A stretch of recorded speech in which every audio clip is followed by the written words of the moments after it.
V téhle epizodě vám ukážu krmení chřestišů západních Crotalus atrox a ukážu vám různé barevné formy, takže čekuj to až do konce.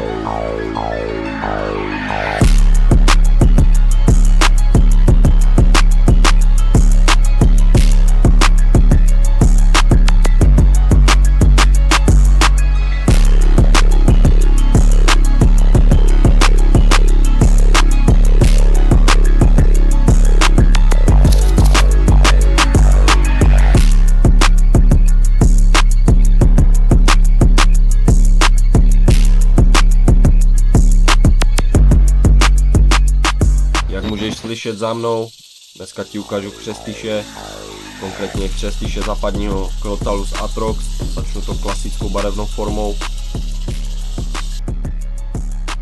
Je to ikona Texasu a Arizony.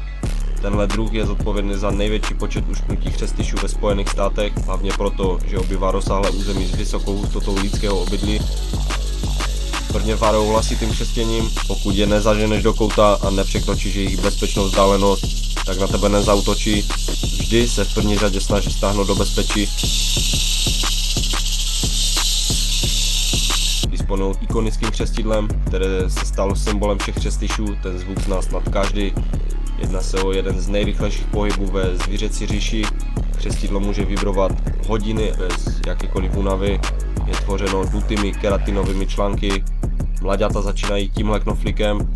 Vlastně každým svlekem vzniká jeden článek na křestidlu, takže to trvá roky a roky, aby měli takové křestidlo.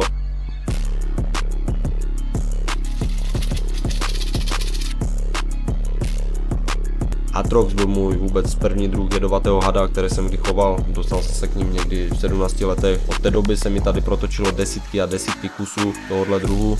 Stejně jako všichni ostatní chřestiši má tento druh výborně vyvinutý Jacobsův orgán a citlivost na vibrace. Mezi nozdrama a očima má infračervené jamky, díky kterým dokáže zaznamenávat teplotní rozdíly menší než 3000 stupně. Had tak vidí v noci a vlastně funguje jak tepelně navaděná raketa.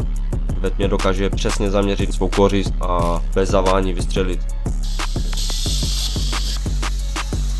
Přesunuje z reku do 150, kterých si pak dáme feeding. Při manipulaci mám vždycky strach, abych jim nezničil křestidlo, je to křehké. Co se týče jejich jedu, mají solidní koktejl, velký podíl hemotoxinu a cytotoxinu, který má za následek rozpad tkáně. Ve zkrátce a zjednodušeně, když tě to trefí do prstů, tak ti zčerná a zhníje celý prst zaživa. Je to fakt chuťovka, ale nebudu to tady rozebírat úplně dopodrobná, jelikož v dalším díle uvidíš, jak jsem těmhle hadům odebíral jed do laboratoře pro výzkumné účely, u reakce na lidskou krev. Budou vycházet fakt bomby, takže tam nezapomeň přihlásit odběr. Čekuj můj Instač, tady je QRko, házej follow, uvidíš solidní sbírku portrétů a aktuální věci z chovu. Teď ti ukážu můj nejoblíbenější kus chřestiše, který tu kdy byl. A tím je černá forma atroxe. Jedná se o melanistickou formu.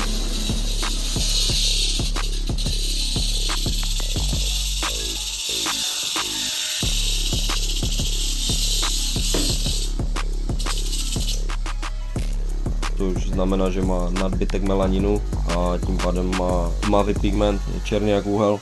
A dává jim to celkem výhodu v maskování, akumulaci tepla na slunci. Je to 9letý samec, dost klidná povaha oproti tomu předchozímu samci.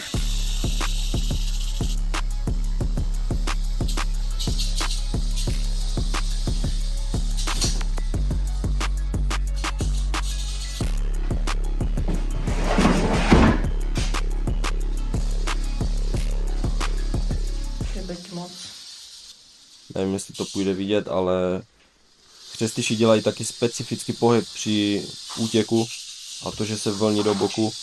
Někdy se to dost špatně chytá, hlavně v momentě, kdy mu fakt nechci zničit křestidlo.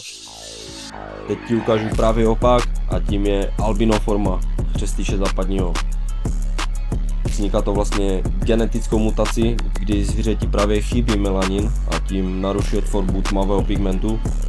A tohle je asi 2letá samice. Rodiče můžou vypadat úplně normálně, ale pokud oba nesou tuhle mutaci, tak je vysoká pravděpodobnost, že budou produkovat albina. Na tomhle chřestidlu u klasicky zbarveného Atroxe můžeš vidět, že půlka je prostě světlá, půlka tmavá, to znamená, že v sobě nese albinogen.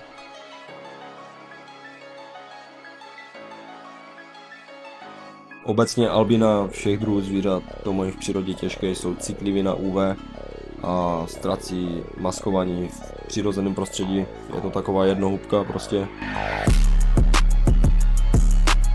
Poprvé byl tenhle druh popsán v roce 1853. Žijou v Texasu, Arizoně, Novém Mexiku a tak dále. Mají rádi kamenné teplopouště, zemědělské krajiny a křovinaté oblasti. Zažívají solidní výkyvy teplot.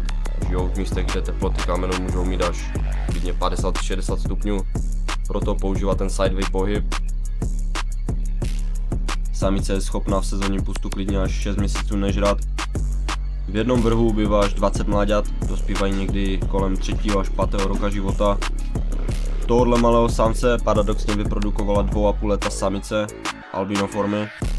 Tohle je 2měsíční mládě, chřestiše západního po prvním svleku. Pořádně se podívejte na to chřestidlo, takhle to začíná vznikat.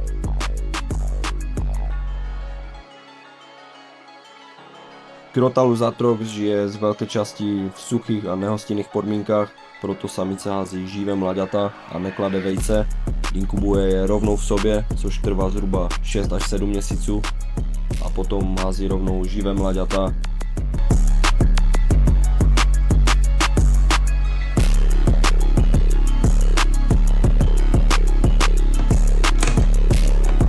Pořádný pátkan pro pořádného atroxe. Extrémně dobře se v tom setupu maskuje.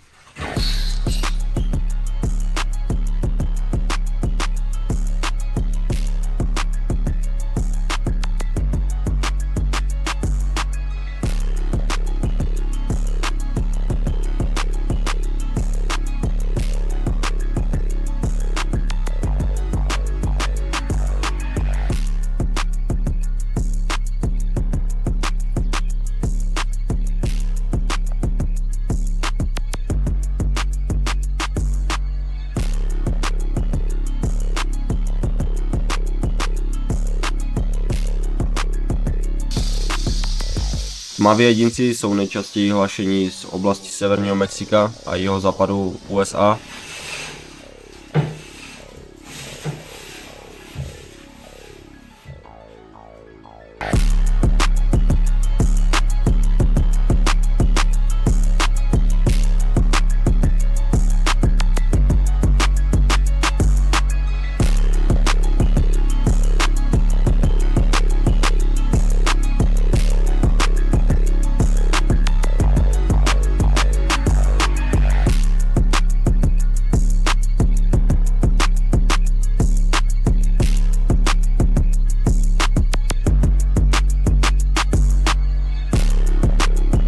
Rodu Crotalus je přibližně 30 druhů, mají robustní tělo a širokou hlavu. Prostě typický zástupce čeledi zmijovitých hadů. Primárně se celý život soustředují na kobry a taky mamby, ale protočili se mi tady desítky a desítky zmijovitých hadů, jako jsou bytisky, ploskolepci, různé druhy chřestišů a všechno jsem to točil. Mám natočenou tunu projektu, takže nezapomeň tam přihlásit ten odběr, ať ti nic z toho neunikne.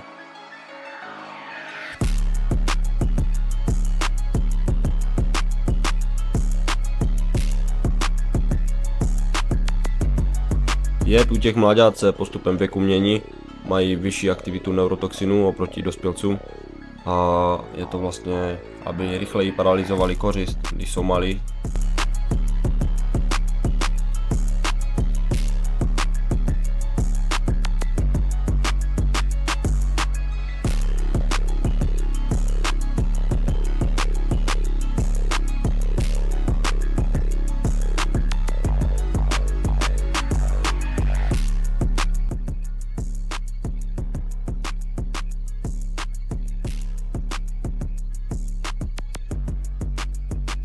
Díky za pozornost, jestli jsi došel až sem.